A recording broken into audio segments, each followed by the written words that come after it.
because you say 70 miles an hour, it's a speed. So you say an amount of distance over an amount of time. So if you want this, which is your period, it's the amount of time. By default you have 4 seconds for this magnitude. So if you have a speed, you have a distance, and you want how many seconds for a whole period, you will have to switch this in the formula. So time equals distance over speed. That's the formula. So our enemy needs a speed parameter. Speed, we'll set it to 100, and if you want the period to be correct, it will be self.magnitude, self.cine.magnitude times 4. That's your distance, and that's the distance traveled in one period, and the speed in denominator. So now you'll have constant speed, but different magnitude. The good thing with that is you just have to put your enemies wherever you want, and just set a magnitude, the distance here to here. It will be maybe 150, and it will go to the proper speed.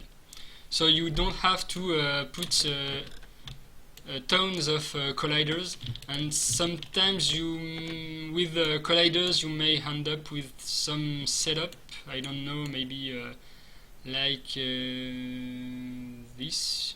Maybe you want this enemy to go further here and this enemy to go further here, and with colliders you can't achieve this, at least not like that. There's a more complex way to where you can achieve this kind of situation. It involves containers, but we'll see containers a bit later. So yeah, for now you have those two different ways to handle enemies. Here you see they can have different magnitude and cross each other. So that's memory-wise. There's one who involves collision. Collision is always a slightly expensive calculation, but nothing you really need to consider, I think. I think you don't really need. They are both equally efficient, I think. If you have hundreds of enemies, I don't really know which one will fail first. And I'd say try it on your own. You know how to do loops now. You know how to do back and forth enemies. So just spawn a whole lot of enemies. For instance, you can spawn 1,000 enemies on a long line, put colliders on both sides, and see how fast it goes, and do the same without colliders with sign behavior and see how much it goes. I think that's a test you know are good enough to handle. Yeah, indeed, Newt, you have a good argument. There's with the low FPS, what happens is low FPS or high speed, you might be here on one frame and here on the other. So there's with this solution, there's maybe a case where you can miss a collision. but if you really want the calculation, it's like even at 2 FPS it should work. 2 FPS at 100 of speed. With 2 FPS you will go one frame, you will go 50 pixels by frame at 2 FPS. So I think it's more than this distance here to here. So I think with 2 FPS it will work, but with 2 FPS you don't have a game. You just have I don't know, a loading screen. So yeah, it can theoretically happen, but you probably will never happen in your game unless you really have either a shitty computer or a shitty handled game performance wise.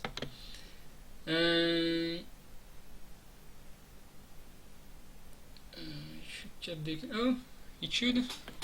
Okay. Anyway, moving on. Now stomping. I spent too much time on this. What is stomping? Stomping is like in Mario. You jump and then you land on the head of your enemy, and which makes you jump again, and the enemy die. So how do you handle stomping? And at the same time we want to handle hurting. When you touch the enemy like that, you take damage. When you touch it like that, you kill it. So you have to tell both things apart. Let's first handle hurting. So if you collide with an enemy, collision with an enemy. Let's say by default you lose some HP. So I will add to the player HP parameter, set it to 100 by default, and always display it on my debug text box. Let's make a group and put it at the end. No. Okay, and set the text box to always player.hp.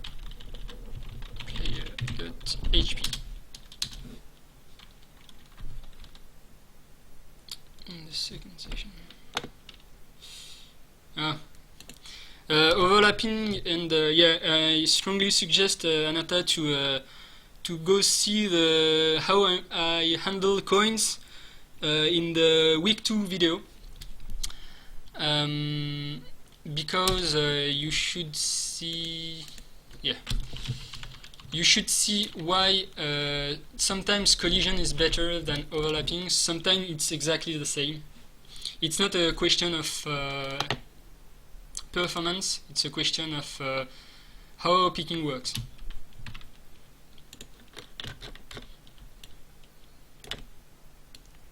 So yeah, here I have 100 HP, so for now it's not decreasing, and I want on collision to decrease my HP.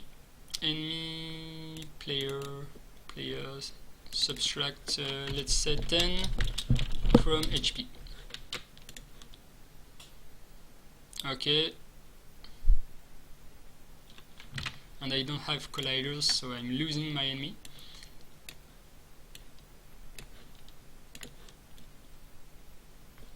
So yeah, here you have HP, you are hurt, but we'll see how to do the knockback later. So here, if you are in collision with the enemy, you are hurt. But now you want to be able to hurt them yourself. To do this, you want to be able to tell the difference between colliding with them on a side and colliding with them on the top. So when you collide with the enemy, you want to check where the player is according to the enemy. You will have two situations. One situation you are hurt, one situation you kill the enemy. Kill, take damage. To tell the both situations apart, you will have to check if your player is over the enemy the moment of the collision. So to say that, to say I am not hungry. When you say to say I am over the enemy, you say player Y is lower, since the Y coordinate is increased when you go to the button. So if you are over the enemy, your Y coordinate is lower than the enemy, that Y coordinate minus the enemy, since the origin is in the button, minus the enemy's height. And I think there's even an expression that sum up this thing with bounding box top. Yeah. So if my player's Y here, this coordinate, if it's lower than this position, which is exactly here, it's 512. If this is lower than 512, lower or equal, we'll consider this, I destroy my enemy. So, and else, I take damage. Do you think that will work? I don't know. Maybe. That should work. It's rather logical. And I already killed my enemy here. So let me jump on him. It doesn't work. What happens? Why can't I kill my enemy? I want to kill my enemy. Ah! And you've seen maybe that it works when I do this and I start the game. Beam. It works. So what happens? It didn't destroy it. That's curious, isn't it?